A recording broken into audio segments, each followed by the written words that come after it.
If you've been wondering exactly how to take raw beef suet and render it into the most nourishing skincare imaginable, then I'm here to help you. I'm going to show you exactly our process, which is a completely different method than most, but we're going to go start to finish step by step on how to create this creamy, beautiful whipped tallow balm. So here we are at day 1. Anytime that you are handling raw meat or animal products, you're going to want to wear gloves because you aren't trying to get sick from any of the bacteria found within the fat. But we're going to start off with a 15-pound bag of pure beef suet from a local grass-fed cattle farm that has been ground up and vacuum sealed from our butcher. If you can't get your suet already ground, I'd recommend chopping it into small pieces to help it render down more efficiently. So you are going to want to use either a crock pot, or in our case we use a 22-quart roasting pan by Aroma. You can get them at Walmart or on Amazon.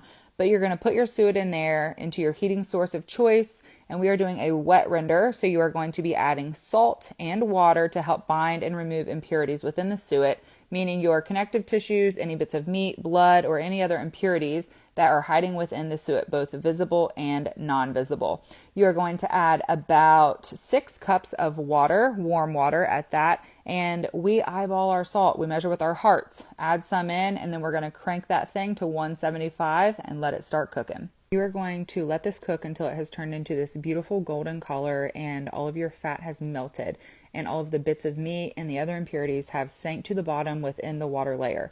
This is incredibly important. Do not overcook your tallow. Do not let all of the meat and any other tissues and such sit in here with your tallow once it is already melted. This is going to increase the chance that you are going to have a really strong beefy smell. We need to get that off of there and get it strained. So what we use is these coffee straining bags that you can get off of Amazon. I have these ones, and then I have another kind that is smaller. These are the ones I typically use with my circle bowls, but they are all full of tallow in the refrigerator. So what we're going to do is we're going to strain that off, but this is incredibly important also. You do not strain off all of it into the bag.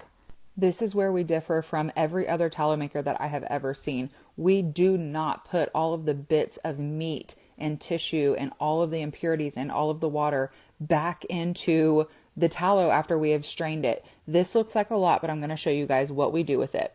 So if you were looking closely, you would be able to see how much of what is still in the roasting pan is actually water. So what we're going to do is we're going to go ahead and strain this off, which, I mean, guys, look at it. It's beautiful. It's clear. It's gold. It's stunning, right? So we're going to have a beautiful, pure tallow cake with this. So what we're going to do is you are going to strain all of this off, and then you are going to get another bowl. So stainless steel bowl is what we use. So we call this our dirty bowl method. So you're going to get your bowl, put the same straining tool that you use into your bowl. And what you're going to do is you are going to pour all of the remainder of all of the beef bits and the tissue and the water layer and all of the impurities that you pulled off, and you are going to put it in your dirty bowl. Okay? Are you following me? Put it into your dirty bowl. So you have your beautiful pure tallow that has no water or very minimal water, because you can see the water layer whenever you are pouring it. Because why? Water and oil do not mix. Okay? You are going to go ahead and you are going to strain all of this into your dirty bowl. I have never seen another tallow maker do the method that we do.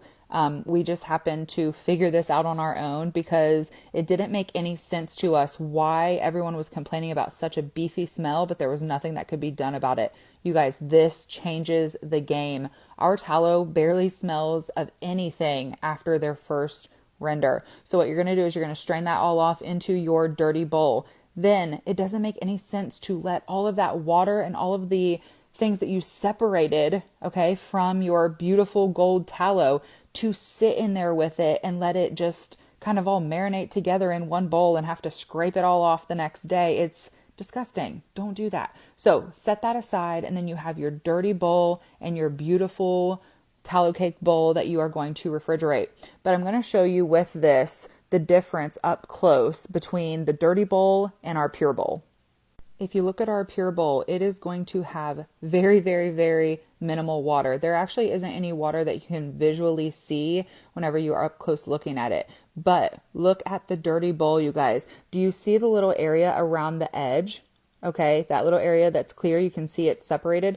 That is your tallow on top versus your water layer with all of your impurities and your sediment and your salt and all of that at the bottom. So let me tell you why we get a more pure, cleaner, more beautiful product on our first render than anyone else that I've seen. It's because all of the impurities and all of the nasty that is in this bowl right now should never make it past the wet rendering process of melting down your tallow. All of this should be separated, and then you are going to scrape it off, put it back into a first render. But listen, y'all, this it doesn't pass. It doesn't go forward, okay? We don't upgrade her. She goes back in with the start of a fresh render because we do not want all of that in with our pure gold. So now what we are going to do is you are going to put both of these in the refrigerator and let them sit overnight. And then I'm going to come back at you guys with part 2 for tomorrow.